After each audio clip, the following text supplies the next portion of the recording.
એક નાનકડા ગામમાં રાજુ નામનો ગરીબ માણસ રહેતો હતો. રાજુ એકલો જ હતો. તેના માતા પિતા નહોતા અને જીવનમાં કોઈ ખાસ મિત્ર પણ નહોતો. એક દિવસ વરસાદમાં ભીંજાતો એક નાનો કૂતરો તેને રસ્તા પર મળ્યો. કૂતરો ખૂબ નબળો અને ભૂખ્યો હતો. રાજુએ તેને ઘરે લઈ ગયો, ખાવાનું આપ્યું અને તેનું નામ રાખ્યું શેરુ. અને રાજુ વચ્ચે ખૂબ પ્રેમ વધી ગયો. એક દિવસ રાજુ ભારે બીમાર પડી ગયો. પરંતુ શેરુ દરરોજ ગામમાં જઈ લોકો પાસે ભસતો અને કોઈને કોઈ રીતે ખાવાનું લઈને આવતો.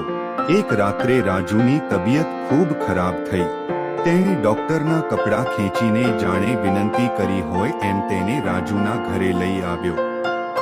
ડોક્ટરે સમયસર સારવાર કરી અને રાજુનો જીવ બચી ગયો.